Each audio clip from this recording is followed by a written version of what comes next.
Hi, how are you? This is Dr. Damaris Maria Guzmán, Family Nurse Practitioner, and today's topic is Integrative Health, Weight Management, Obesity, Part 1. We have a slide showing about disclosures to the participants and notice of requirements for successful completion. For successful completion, participants must attend the full activity and complete the program and evaluation conclusions of the educational event. If you have any questions, the presenters, conflicts of interest, and financial responsibility disclosures. Damaris Guzmán, DNP FNP, is no conflicts of interest. Disclosure of relevant financial relationship and mechanism of identity and mitigate conflicts of interest. No conflict of interest. No non-endorsed of products. Accredited status does not imply endorsement by joint accreditation of any commercial products displayed in conjunction with educational activity. Off-label use. Participants will be notified by speakers of any product used for the purpose other than that for which was approved by the Food and Drug Administration. Disclosure statement. Atecam Nursing Conference. Requirements for successful completion and disclosure. Announcement at the beginning of the program. Criteria for successful completion and receipt of completion certificate. Participants must be registered online. Participants must remain for the entire presentation. Participants must complete the program evaluation. Disclosure statement. No planners or presenters have disclosed a conflict of interest related to this educational activity. For questions and answers, there's a chat in the Zoom toolbar, and you may ask them at that time. All questions need to have a name with a question and is required for at least one during the CEU Continue Education. If so, just place your name in, like John Doe, and then put your statement. If you have any questions about a topic, know that all questions will be answered at the end of the webinar. The chat is used primarily to talk to each other and other attendees.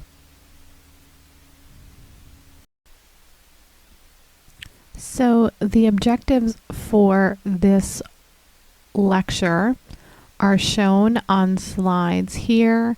I'm just going to go over the first page and you can read the rest later and notice in our presentation. So what is obesity and weight management? Why is this considered an epidemic? What is the complexity of this? Create treatment plans for people and motivational interviewing, behavior modification, nutritional and physical activity. What is metabolic syndrome, obesity, and the stigmatism?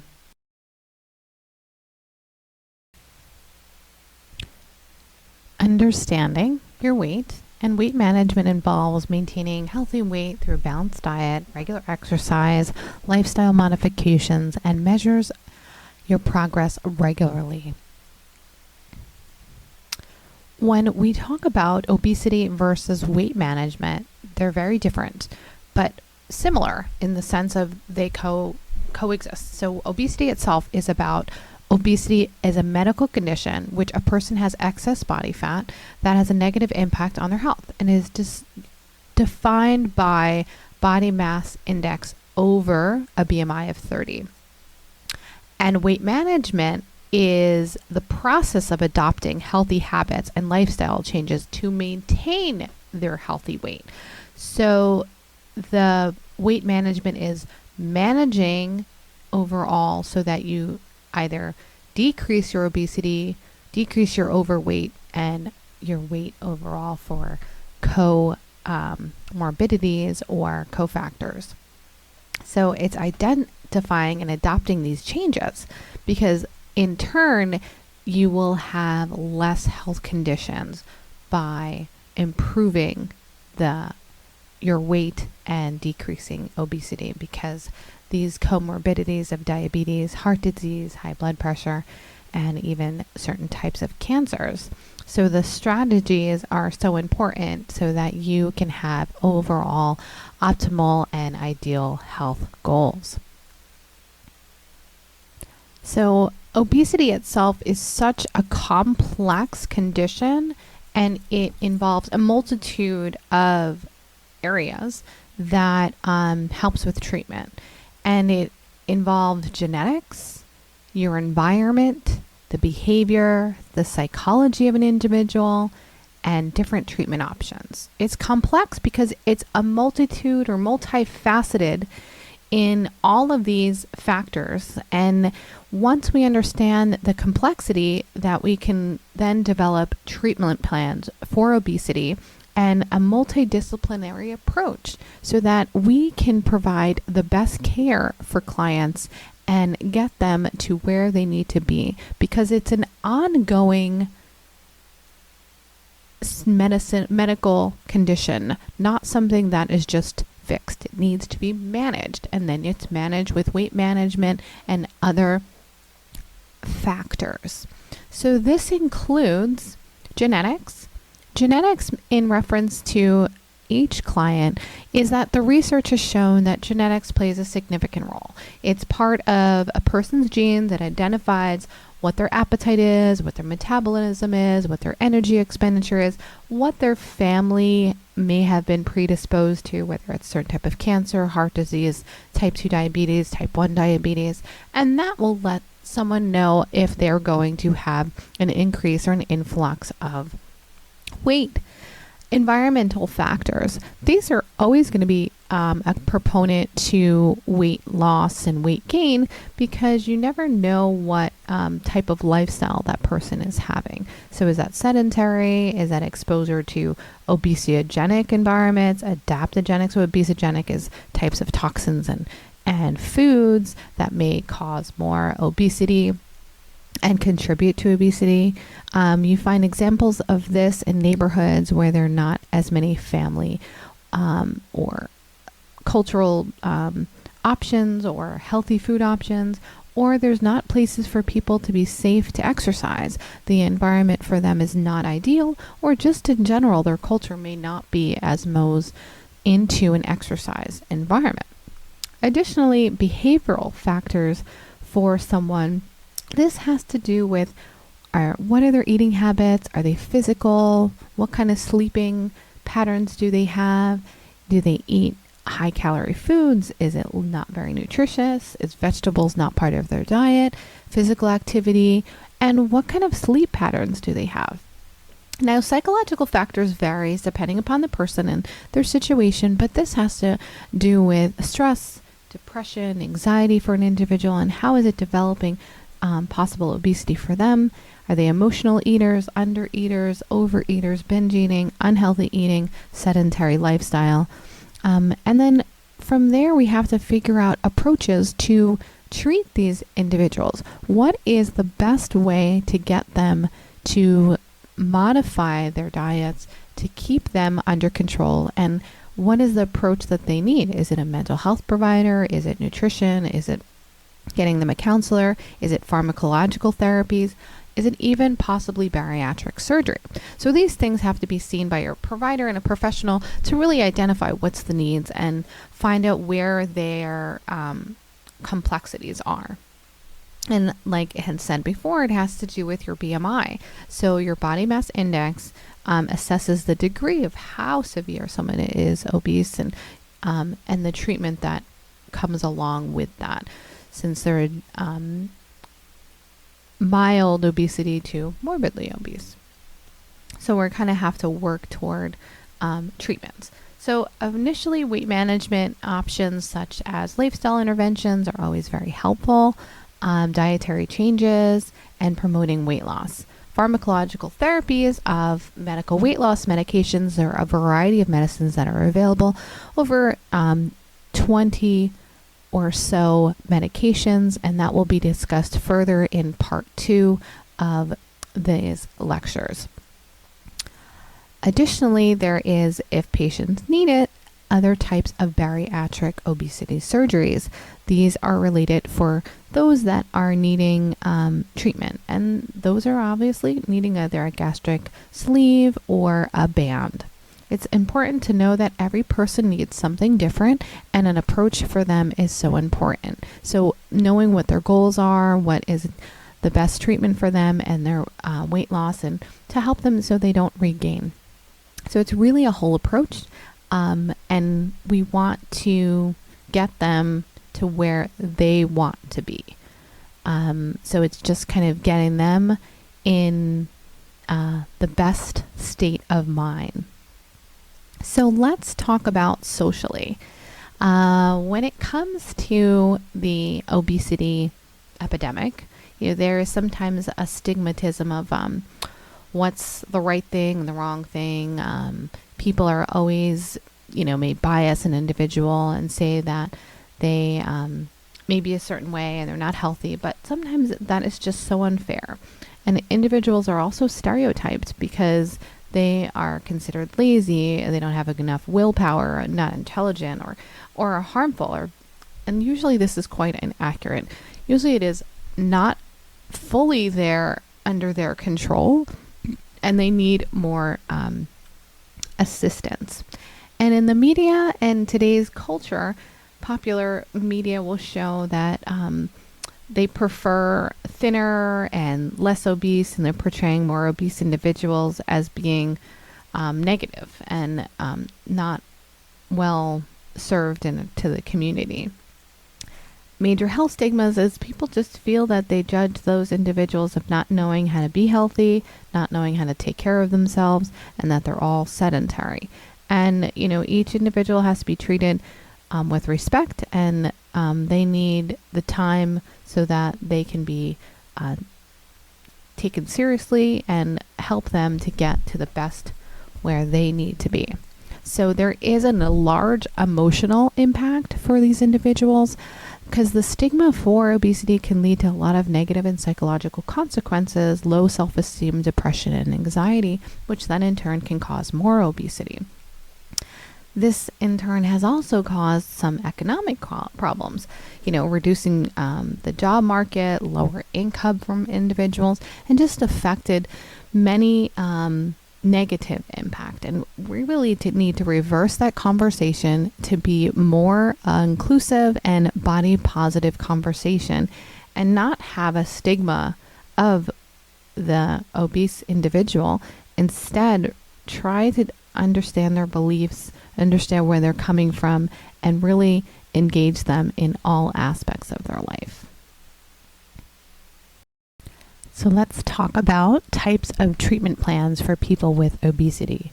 So there's one thing called motivational interviewing, behavior modifications, a nutrition is needed, physical activity plans, and bariatric surgery. So let's go with motivational interviewing. Has to do with a counseling approach for an individual to identify their motivation and what is going on for them and their behaviors. So when you interview them, you're trying to actively listen, be empathetic, help collaborate their needs, and let them be part of the development in their motivation and behavior. With behavior modification techniques and treatment plans, this is a way of modifying their motivations by, are they self-monitoring? Are they goal setting? Do they have positive reinforcement? Can they problem solve? Do they know how to maintain healthy habits? Can you give them some modifications, small steps? And every person, again, is individualized and needs a personalized approach, as well as a nutritional personalized plan. Every patient and individual tailors a certain way for their weight, their health status, and dietary preferences. This includes a balanced diet, calorie-controlled diets, fruits, vegetables, lean proteins, low dairy and fat products. So food is their medicine. How can you develop these physical activity plans?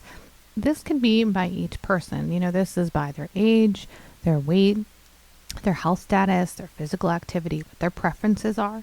But on average, we try to say about 3 to 4 times a week of activity, and at least 1 to 2 days of some sort of small strength training. Doesn't have to be high exertion. Provide this patient with ongoing support and give them quality weight management with regular checkups and counseling so that they don't prevent themselves from gaining the weight back.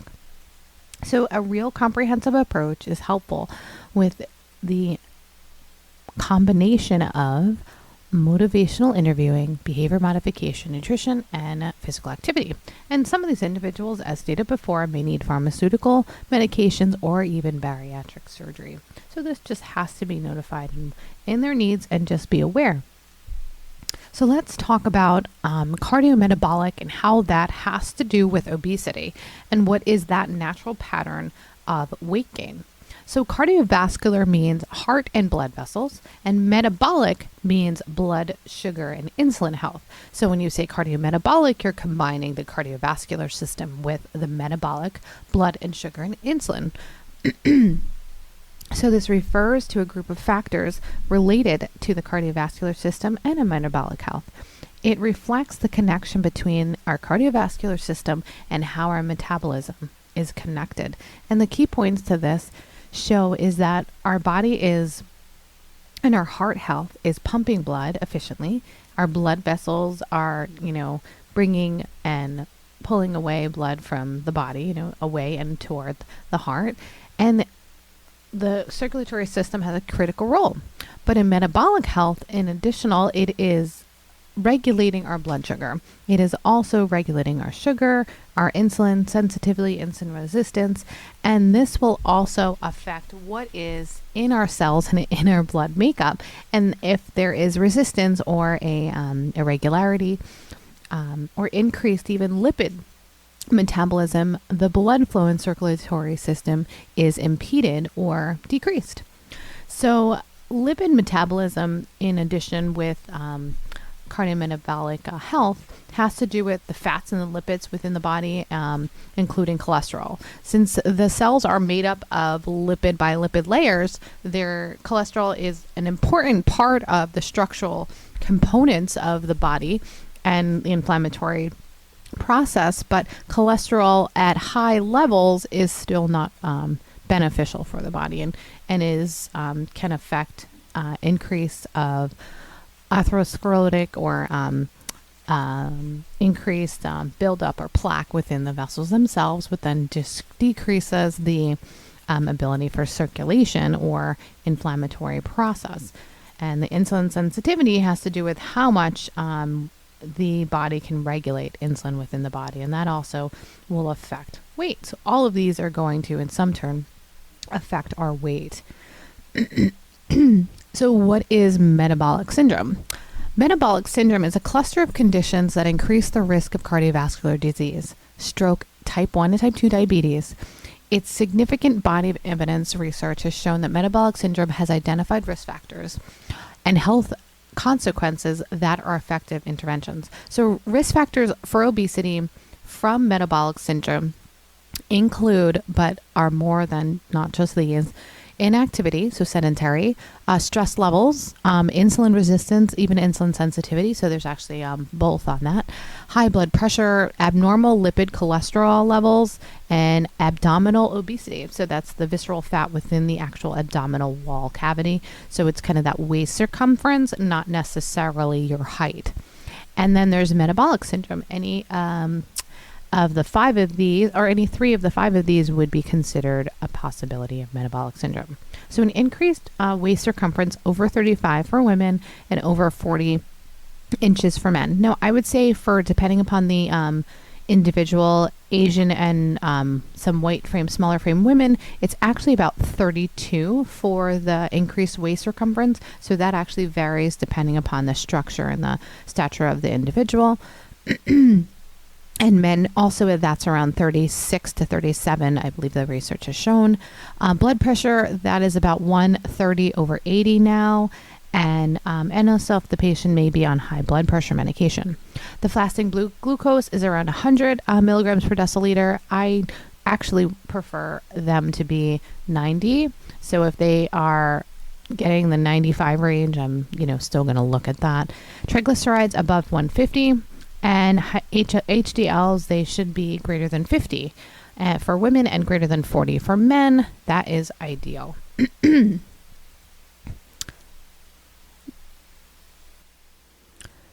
So what is the amount of food we consume, and why are there nutrition labels to assist us in monitoring that? So my first caveat to individuals is that I prefer to eat foods that don't usually have nutrition labels. So that's like broccoli, an apple, banana, carrots, that kind of nature. So if it doesn't have a nutritional label, you hope in turn that you are not over indulging on natural, healthy fruits and vegetables. So it's best, to kind of start there. Now, the nutritional labels are to give you information about what kind of foods are in the packaging that we have, and some processed foods and how they are regulated by the government and agencies. So the nutritional labels have serving size, calories, nutritional data, daily percentage of intake, extra ingredients, the company that has it, the barcode, and, maybe vitamins and minerals. The benefits of a nutritional label, it kind of gives you an idea of what serving sizes are there, what maybe the caloric intake, if there's excess calories, excess cholesterol and sodium, and that will give you an idea of what your beneficial daily intake is. So the percentage of daily value does not guarantee that it's for everyone, but it gives an idea for the national average. So the daily value is key nutrients in an individual's intake. It does show the total serving size that is appropriate for that packaged food. It shows the cholesterol or sodium levels and total dietary fiber and sugars. And note that in total carbohydrates area that the dietary fibers there and added sugar, but those are not always added in the percentage of daily value. So it's really good to check to see how much added sugar is in a package. And it may even show protein, vitamins, and minerals such as vitamin D, iron, and calcium. Sometimes also know that they are doing additive vitamins instead of that being the nutritional value of the food itself. So just because it's been added does not mean that it's necessarily nutritious. And so just be aware that this is just considered for the standard American diet, and I'm not necessarily one to say what is correct. I'm just saying this is what medically from the standard American nutritional diet has states is 2,000 calories on average. So, these are, then shows what's in the ingredients. Really look at what your main ingredients are, and that identify also if there's any allergens or additives, because that can also be very important for some sensitivities at further age, like things of wheat, soy, milk, nuts, any of those common 7 allergies within an individual. And then the nutritional claims, just because it may say low fat, high fiber, reduced sodium, low sugar, what have you, really look at those labels and really identify if that's what it's really saying, or if this is more, there needs to be more truth to the labeling. It may suggest, that the serving in the label itself is higher than expected. So let's discuss calories in those nutritional labels. How do you minimize when you're eating out with calories, and what is the calorie in the type of foods? Does it make a difference? So you see here in this picture, it's broccoli, 500 calories worth of broccoli with maybe some cheese on there and some dressing. And then you've got 500 calories of French fries with some ketchup. Now, they're definitely very different in caloric intake and how it's going to be processed within the body. So they are not going to be of the same caliber of energy expenditure. So it is still beneficial for you to have 500 calories of broccoli because of the fiber intake and the way it's going to process within the body's metabolism. The French fries are just going to turn into a simple carbohydrates and not give you the nutritional value that is needed. Macronutrients. Now, the different macronutrients within the body are the amount of large nutritional. They consist of carbohydrates, proteins, and fats. Now, the carbohydrates provide about 4 calories per gram, and proteins are also about 4 calories per gram, and fats are about 9 calories. Addition to that, they may say that there might be a small amount of alcohol consumption, but in the way that when it's broken down. Now, the energy balance of this means is that the calories in versus calories out. And as I was stating before, broccoli versus French fries, they're not the same. The calories in that it takes to break down the fiber and is a lot more energy expended versus the simple carb and high fried foods and the cholesterol levels in that French fries, and will not, you will gain more weight and you will not lose weight. Your weight and calories also are construed and considered because of your basal metabolic rate. Your basal metabolic rate is the number of calories your body needs to maintain basic physiological function and rest, such as breathing, cell maintenance, and such. You do need a total daily energy expenditure. So most patients and clients, like individuals, we all need a certain amount of calories to live, but you don't need as many calories as you think. And I think the sedentary lifestyle that we have and the way that our daily environments are, is that we are exposed to so many calories in the grocery store, in food markets, in extra snacks here and there, and even all of the drinks that we have, that we take in many more calories than we even may have realized. So nutritional content is so important, and trying to find more of the nutritional quality foods and nutrient dense foods so that they have more vitamins, more fiber, more maintaining a good quality maintenance in your body so that you can then manage your weight. And it is maybe difficult initially to see what those things are and to understand why you're not able to balance a diet, because your body may need more things so that it can become its optimal self.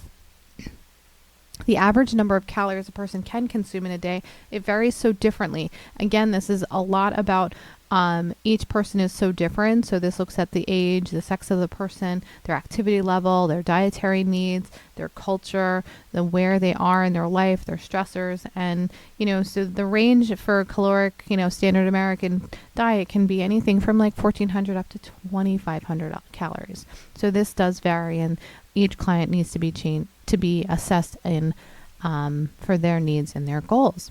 So like your weight goals are necessary for each person, right? So you want to make sure that you're getting what you need. Now let's talk about the portions versus the serving size. What does that mean? So when you have a portion, it actually means the amount of food that a person chooses to eat during a meal or a snack. Portion sizes can vary widely and depend upon the individual's preference and eating habits. A serving size is a standardized specific amount of food as determined by the food manufacturer.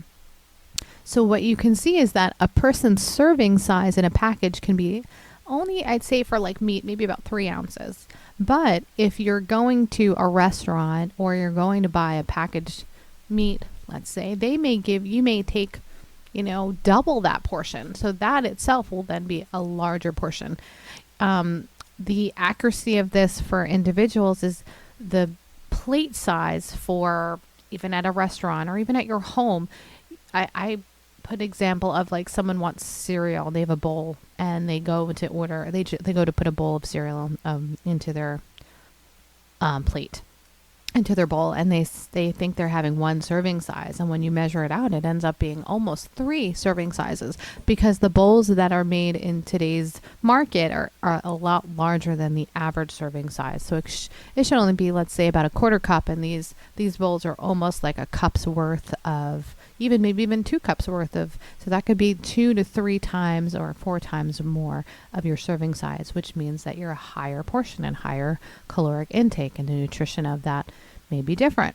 So that will also be the reason and influence the factors in your appetite, your weight, your caloric intake, and your habits. So if you don't change some of these observations and give yourself some time, your portion control is a big factor in balancing your diet. It's a big factor in how you're expend the energy and control your weight. This is so important. So, simple steps that I tell people is use smaller plates.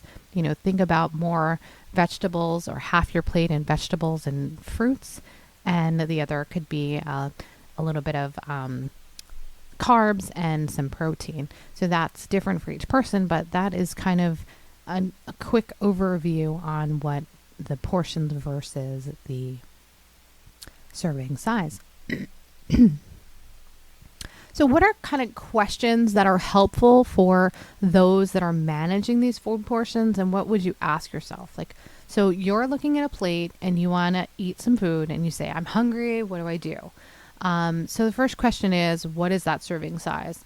You start and make sure you can kind of get an idea. If you don't have a label there, think the palm of your hand as, maybe 3 ounces of food, 3 ounces of protein, 2 handfuls of fruits and veggies, 1 teaspoon or 2 fingered, things of oil and on your meal, so that you can have an idea. The good thing is that in the restaurants now, they have caloric intake in the values in most of those restaurants, so you can see what the amount of calories that these foods do consist of. But I will tell you, if you stick to more of the veggies and the less fried foods and try to maybe even split your portions of your meal for the next day, you will be benefiting yourself in the long run so that you can help maintain your weight, and it will help you lower your portions.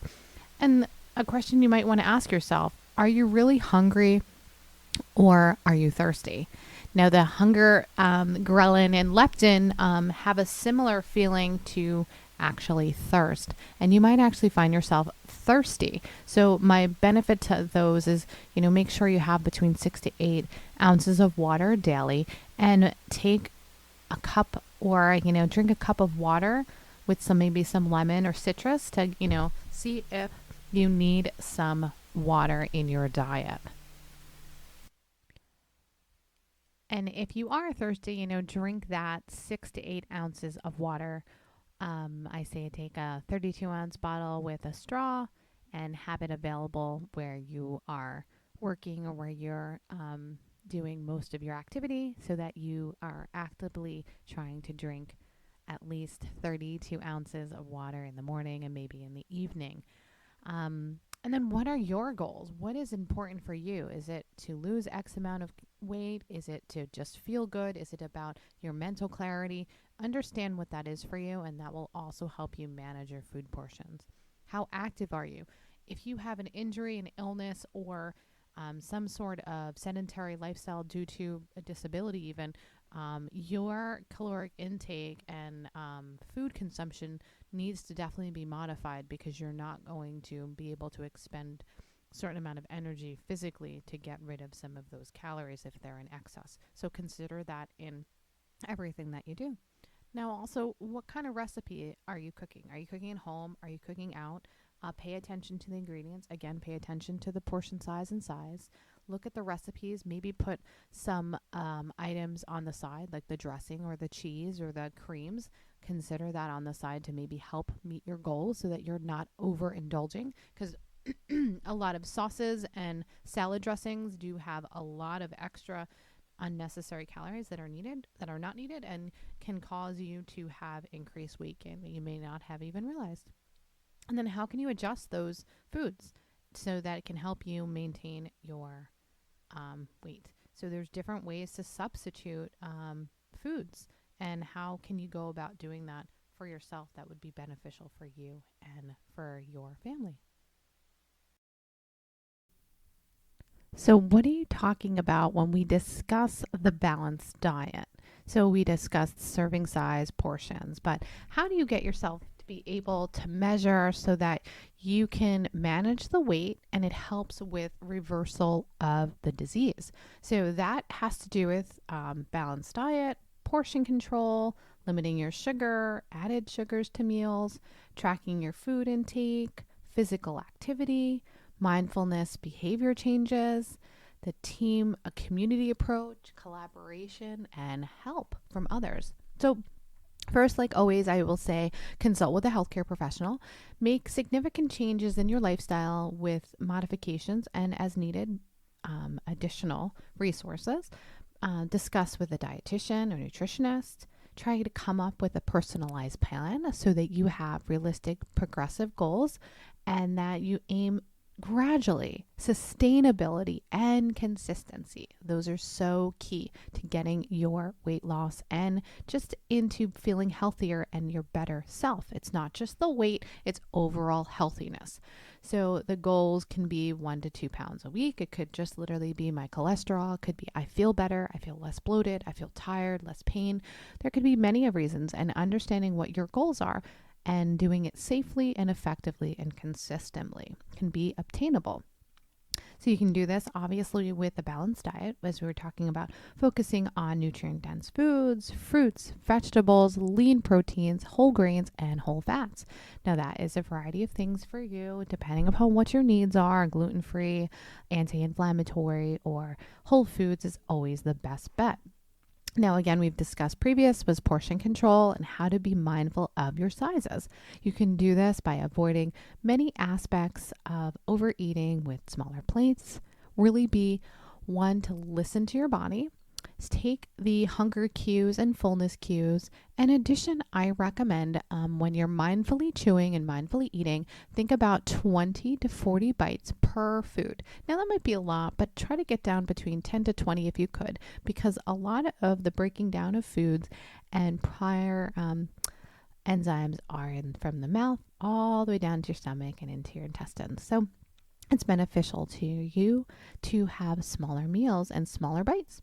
So when you're looking at foods and drinks, try to limit the added sugar. The average added sugar for consumed for the day should only be about 36 grams for men and around 26 grams to 28 grams for women. And then for kids, it should be about 16 grams. And would you believe there's so many added sugars per many meals and many things. So really look at that and take in consideration the serving size and the added sugar. That would help. And additionally, reduce the amount of processed foods that you have in your intake of daily foods. So that means minimize the intake of highly processed calorie dense foods, fast food, sugary snacks, fried foods, excess overconsumption. Now, if that's available for you, maybe you want to track your food intake with a journal or a dietary needs for maybe symptoms or amount of how much you eat, or you can also just consider more whole food options. That would be more fibrous, more like broccolis, more apples, bananas, and things of the nature that will be more filling for you. In addition, of course, I would like you to consider some physical activity in your life. Now, that is going to range depending upon your age and your time and what is available, but some sort of aerobic activity is walking, jogging, cycling, swimming, wherever that is.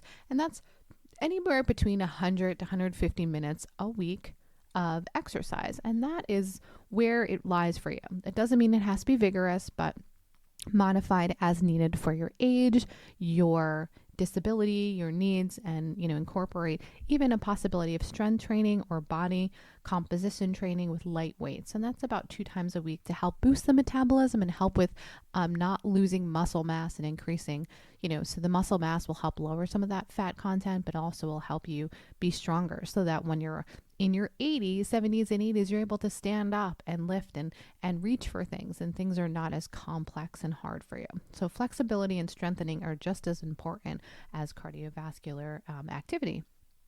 Then make sure you find those activities that work for you, that won't cause you injury, but is more enjoyable.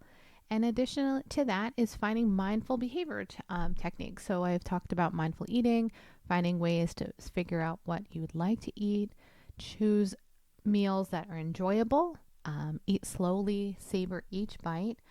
It can prevent you from overeating. Try not to have the TV on, the phone, distractions when you're eating, so that at that time you're focusing on just your meal. Managing your stress is always going to be a positive factor and so important, because when you manage your stress, you're able to become less stress eating, overeating, or bloated and tired. So with that, you can use techniques of deep breathing, meditation, yoga. Stress can also lead to overeating. When you modify your sleep and you have good quality sleep, this ensures that it doesn't affect your hormones, and it helps so that it makes you feel more full, because when you have poor sleep, it does affect your hunger. And when you wake up, you actually find yourself more hungry or overeating that next day, which then in turn gives you higher calorie intake. So how can you maintain a balanced diet, maintain your weight, or just keep yourself at where you feel the most balanced and healthy? This is by getting some support and accountability. So how do you do that? You do that with a community or collaboration with a friend or family member, and maybe get onto a weight loss journey or walking or support group to help you get to be motivated and accountable.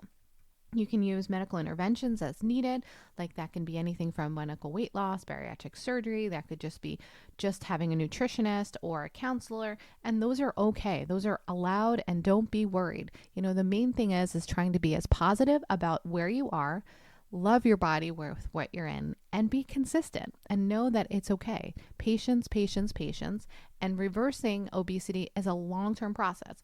It's not necessary that you're reversing it, but you're managing it. And when you understand the genetics and the overall, what you are the one that can initiate your health and do the most amazing things for it, but also know that you are the one that can make the setbacks. So yes, some of it is in your control and some of it is not, but you're like in the driver's seat. You're the one that will make those decisions, and you're going to make sure that you don't get full setbacks. So keep yourself accountable as much as possible, and give yourself regular checkups with your healthcare professional that you may be with, whether it's even just a nutritionist or a counselor, trying to get between 4 to 8 weeks of counseling or conversations with somebody so that it keeps you on track, or at least some team member or family member to get you where you need to go, because that's really helpful to get you in the goals of where you want to be.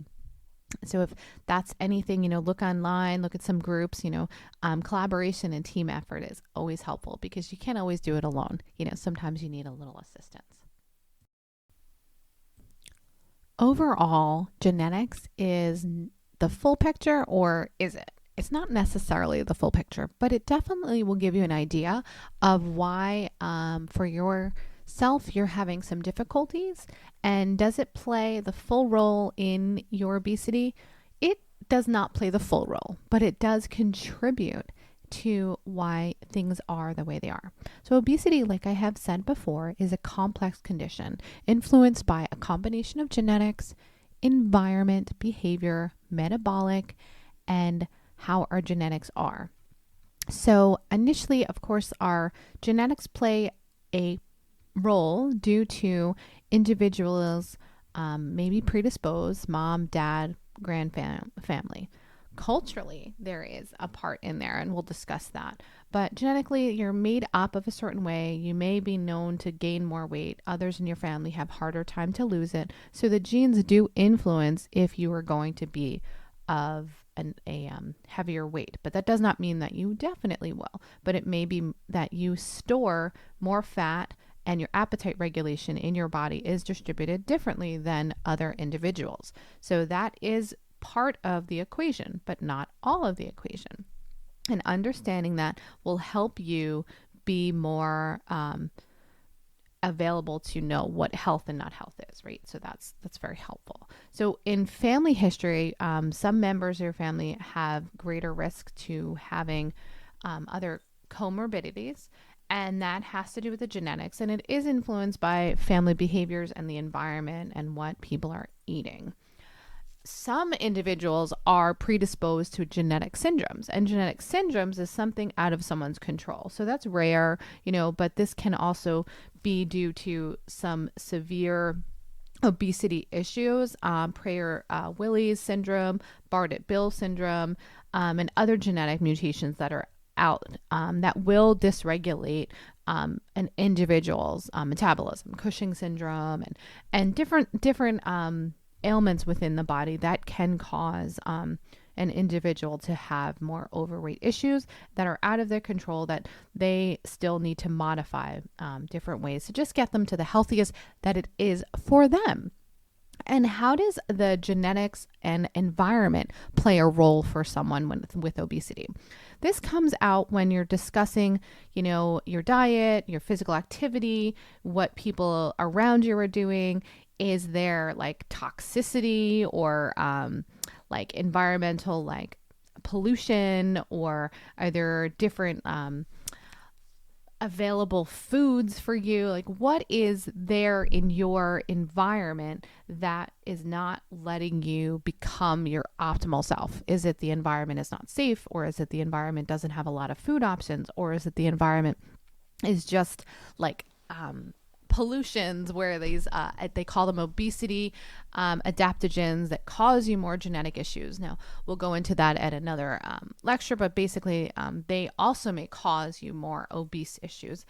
And then there is another component called epigenetics. And this is called epigenetics. It refers to gene expression that is due to actual changes in the DNA.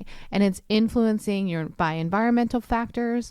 Epigenetics plays a role in obesity because it affects the genes, the metabolism, and weight regulation.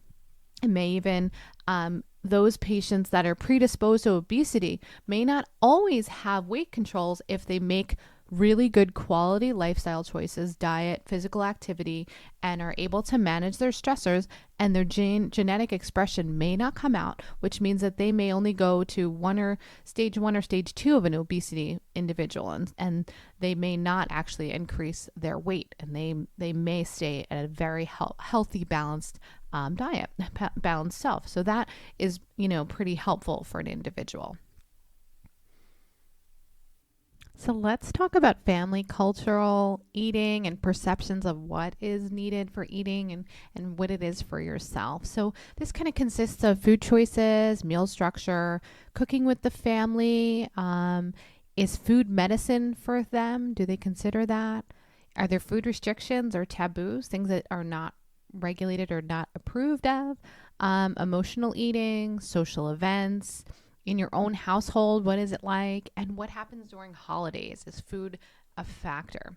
So let's check out what food choices are. So that means cultural beliefs of what shapes the types of foods that you're eating, the ingredients that are in it, family meals. Like, for example, if your cultural prioritize is being a vegetarian, that would emphasize that you wouldn't be eating meat, and you may only have seafood or may not have any of those things in so then that means you have to consider different plant-based proteins and really modifying more on the whole foods and quality-esque foods instead of just large amounts of just simple carbs.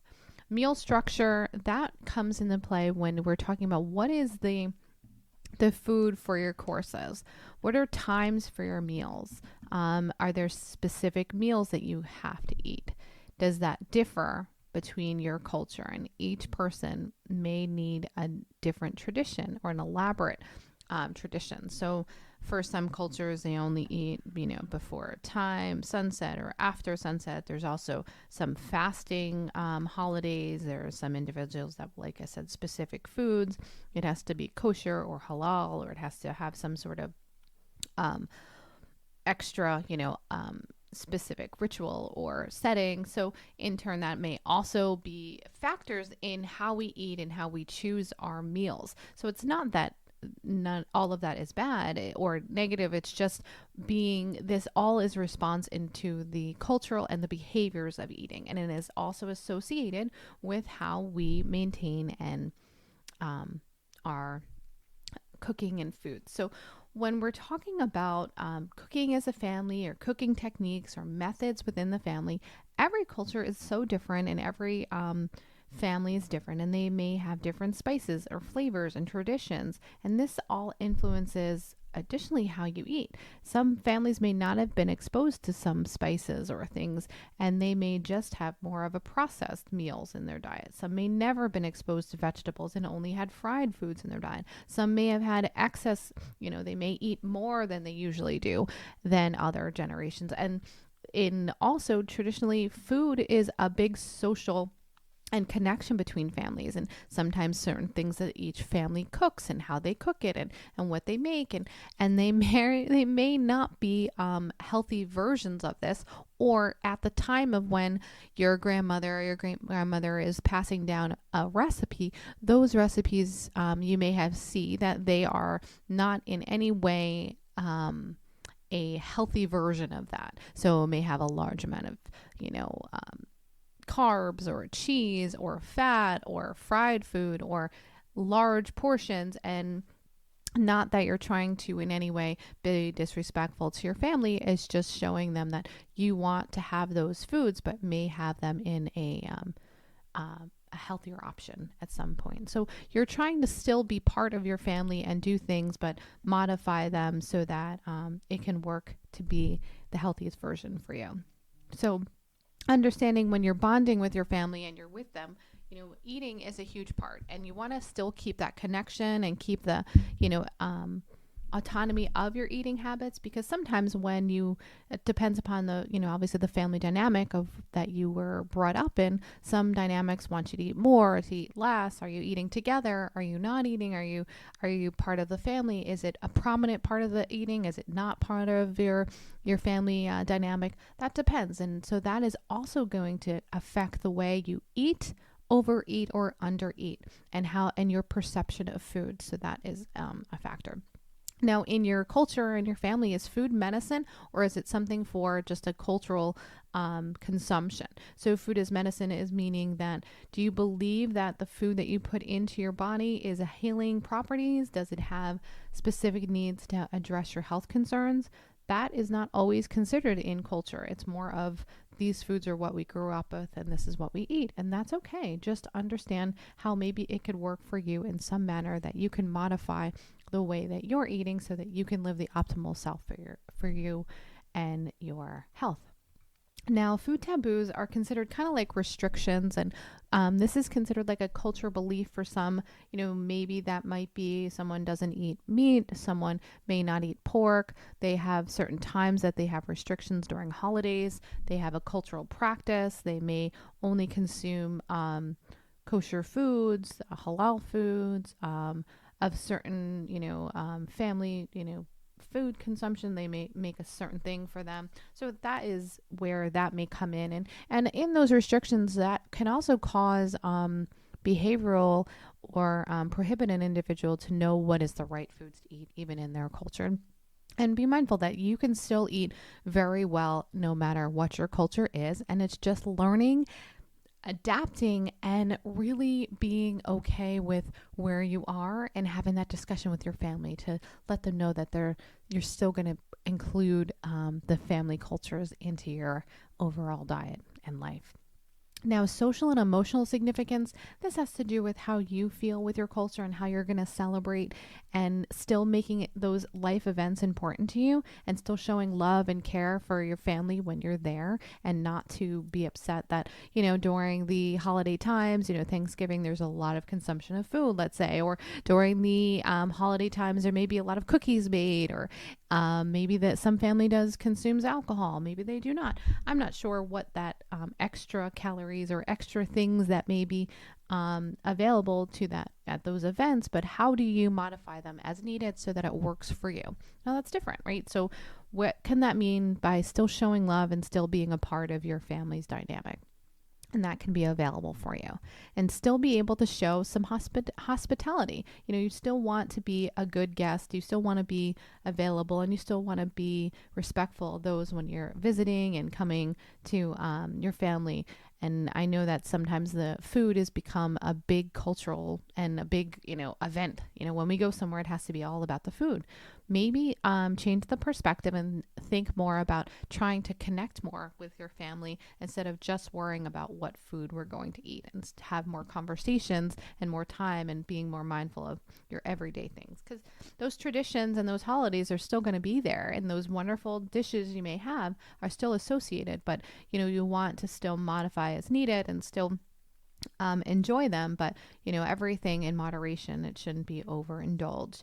So preparing and sharing those dishes is super important. I want you to know that that's not something that you should stop just because you're trying to modify and work on your optimal health and balance. That does not mean that's the thought. The thought is you still want to celebrate those occasions, but have your own control so that it will be in your the way that you want to participate, so that you can still have and share those family recipes and reflect the culture and identity for you and your family, because that, I know, that is quite important for many individuals, to pass down those culinary traditions for each family, and and then adapt it to what works for you. And then if that doesn't work for some of the family, just modify it for them, and do what you need so that it becomes the most harmonious dynamic for you and your family, so that when those events and those holiday activities come, you're able to have the best perception of food, have the best perception of yourself, and have a wonderful family dynamic with you and your family together.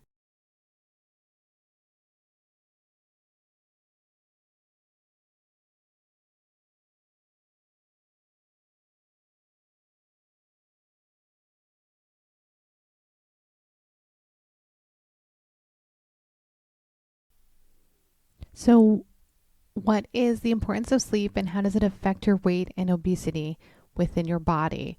So, sleep is so crucial to weight management for so many reasons. It impacts your overall health, your well being, and it really cannot be overstated or really underestimated, shall I say, because a few reasons why sleep is so important. It has to do with regulation of your appetite, your hormones. It plays a significant role in regulating the hormones, controlling your appetite, the ghrelin and the leptin hormones. The ghrelin, which is referred to the hunger, which may increase your appetite, and the leptin has to do with the satiety, the hormone that is lets you know if you're full. Now, inadequate sleep can disrupt this, and it causes a disbalance within the hormones, leading to increased hunger, overeating. In addition, it will affect your stress and cortisol levels. Sleep deprivation can lead to increased stress and elevated cortisol levels. High cortisol levels can trigger cravings and high calories, comfort eating, especially those rich in sugar and high fat. This really leads to high unhealthy eating habits and obviously increased weight gain, which then will not be managed weight. Your energy that it's expended throughout the day is factored, because when you don't have a good night's sleep, you're not maintaining a healthy metabolism, you're not rested, you're not efficiently burning calories through your metabolic rate at nighttime. Your basal metabolic rate is changed. No thermogenesis is done properly within the body. Your sleep is slowed down, which then in turn may cause gain weight. Your metabolism kind of stays standstill. You may also additionally emotionally eat the next day or previous to your night because your mood swings and you're irritable. When you start emotionally eating, then that follows with negative emotions, and then you may make some poor choices with foods, which then can cause weight gain. In addition, if you have poor sleep from the night before, your next day may cause your sleep, because the recovery to your muscles repair and the sleep deprived that you feel more fatigued the next day, and you feel less motivated to get into even a physical activity, less motivated to have regular morning exercise or evening exercises, just exercise in general, because that is a critical part to weight management. You still need to move your body. It doesn't have to be excessive, but you still need to move and help with the cardiometabolic and your heart, lungs, and moving the circulation without, to help with management of your weight. In addition, sleep is a factor when it helps with blood sugar regulation. People don't even realize it, but when you regulate your sleep, it's a big factor, because those individuals that have diabetes or pre-diabetic, they actually have a lot of sleep issues, and that sleep is so necessary for everyone in general to help with the blood sugar levels, and because then it may cause actual insulin resistance or increased insulin within the body and make it harder for you to regulate the sugar. In turn, what happens is then you gain weight, or you may end up with a type 2 diabetes because you are not able to regulate. And these type 2 diabetics, they'll wake up at like that 3 o'clock, 4 o'clock prodromal time, and they'll notice that they may be hungry, or they want a late night snack. So then here they are wanting to eat more and higher calories, and usually it's low nutrient, and which then contributes to weight gain. Time for digestion and process. So it's quite key that prior to sleep, you are to rest and digest and repair. So it's best to stop eating about 3 hours before bed to help with your metabolism, your digestive system, because when you start having irregularities or poor digestion, then again, it will cause overall health issues.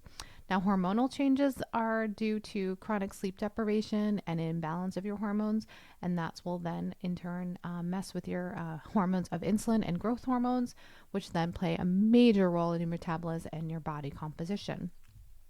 When you have lack of sleep, you have less cognitive function. What that means is you're impaired in decision making. This can lead to poor food choices, impulsive eating, and of course, again, contributes to weight gain. Not just weight gain, but overall poor choices in what you eat. So all of these are factors in helping with weight management, because when you can regulate your hormones, you can reduce your stress, you help support your energy expenditure by exercise, you manage the balance of your emotional well-being. This will help contribute to how you feel, and it'll help get you to your optimal weight that is good for you. Now, how do we do this? We aim to have consistent sleep schedule. So I tell people to, 3 hours before sleep, try not to eat too much food, have a quality sleep environment.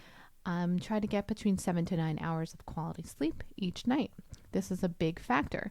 Now, how do you get into the best restful sleep? Now, I have many options with that. And I tell people, the best way to do that is, don't watch some TV too late. Don't have a dark room. Try to sleep just in that room as much as possible, and have it more tranquil. Your bed should be sleeping, not for doing excess watching TV. And if you have any further questions, I can reach out to me with further answers, and I'd be glad to answer them for you. So lifestyle management and like a functional medicine integrative approach to your weight management. How does this different from just your weight management techniques? The addition to functional medicine in practice is that you're doing a more holistic approach. You are doing personalized nutrition, focusing and addressing the root causes and health issues rather than just managing just general symptoms. You're approaching this patient or client, acknowledging them uniquely and looking at their dietary and tailoring their needs. So it's what the previous information, but taking it an even more whole approach. Looking at their genetic makeup and finding out their health goals so that you can get to their best optimal self for them, or the balance that they need. Now, key principles of this is that you're trying to get it personalized. You're recognizing that it's not a one size fits all, and that not everything works for one person. So things have to be tailored to their history, their genetics, their lifestyle, specific health concerns, and create a personalized dietary plan.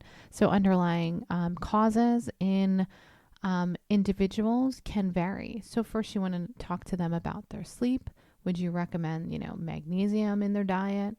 Are there imbalances necessarily either causing inflammation, hormonal imbalances, nutritional deficiencies, gut biome or microbiome issues, or any other? And, you would start targeting those underlying causes. So maybe that may be for that individual, it's a targeted nutritional plan, seeing if there's some sort of micronutrition issues. Also, maybe identifying if those individuals may have eliminating any food allergies or sensitivities that may cause bloating or weight gain or inflammation, replenishing that individual with nutrition and optimizing their macronutrient ratio. So a lot of whole foods, emphasizing protein, carbs, and quality fats.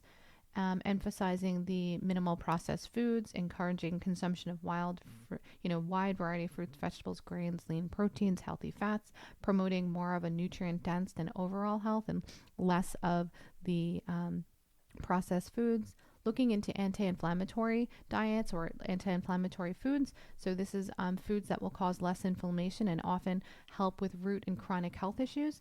In functional medicine, we recommend this because anti-inflammatory foods include anything from rich in omega-3s, phytonutrients, was like basically eating for the rainbow, eating, all different colors of foods in, red, white, blue, green, that will be quality. So red for peppers, yellow bananas, oranges, grapes, green, and just the more of the quality whole foods, you're going to eliminate and promote less inflammation within the body.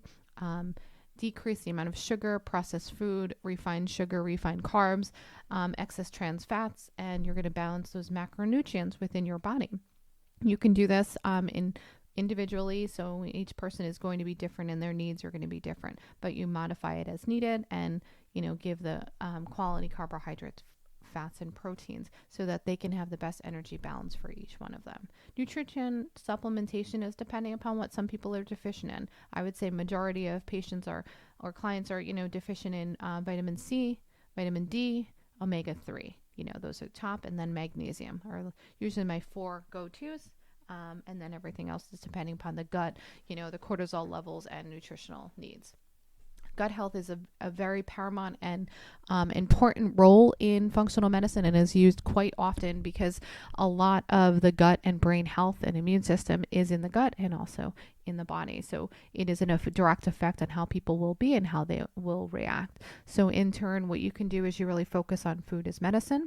You do probiotics and prebiotics, food that they're given, and probiotics for the microbiome, and work on balancing that. In addition, you're going to be working on hormonal balance and consider impact on what foods are best for them and what will work in that individual. Sometimes you even have to look in, hormonal changes and look at a balance for that individual. And then, of course, we've spoke previous about mindful eating and encourage ways of practicing a slower mindful practice and making it more mindful in your eating habits, where you eat, how you eat, so that you can identify your hunger cues, your fullness, and if it's emotional or stressful triggers. In addition, all of course has to do with your lifestyle and connecting functional medicine with your dietary and lifestyle factors, with exercise, sleep, stress management, social connections. These are all key. And again, like before said, it's a collaborative effort. There's no one size fits all. Make it work for you and try to get to the underlying cause and really make discussions with friends, family, and your healthcare provider so that you can get to your optimal self. So the tips for achieving your weight loss, we've talked already, mostly in depth, tracking your progress, physical activity, healthy foods, and practicing portion control, which, we've kind of reiterated: smaller plates, smaller bowls, smaller dishes, portion size, helping you practice mindful eating, kind of like a summary of what we were discussing, pre-portioned snacks, maybe finding balanced plates for yourself, have half the plate in like vegetables, a quarter protein, and 1/4 of maybe grains, more nutrient dense foods, a palm size of protein or fish or plant-based, if that is, cup hand of a little bit of carbs, a thumb size of maybe oils or nuts. Avoid eating in front of the TV, computer, distractions, the phone. Pay attention when you're eating. Listen to your body. See how you feel when you're full. Listen to when your hunger, your fullness cues. Plan and prepare as much as possible. Plan your meals, snacks in advance. Portion out healthy options so that they're easily accessible and you're not going to reach for fast food or fast, quick, high-calorie options. Beware of liquid beverages. There's so many caloric, sugary drinks and alcohol that have significant amount of calories, which also can bloat and have issues with your liver. Be mindful of those choices too. Maybe if you need measuring tools or a scale, that's also an option for some individuals. Not always guarantee, but the real important thing is being consistent. Consider this is a practice and this is managing, and you're going to take control of your health every single day. And it's, something that you have to work on all the time, so that know that obesity and weight management is a process, and it's not something that is fixed overnight, but it is something that you can work on daily, and it will be something that is part of, your solutions. And, really try to minimize those extra sweets, those junk food, cakes, cookies, candies, pies, and see if they're, avoid those ultra processed meats and such excess foods like hot dogs and, the sausages and the cold cuts. Encourage a lot of minimal, more of that whole foods, and avoid those monosaturated, polysaturated, want more of the quality saturated fats instead of the trans fats.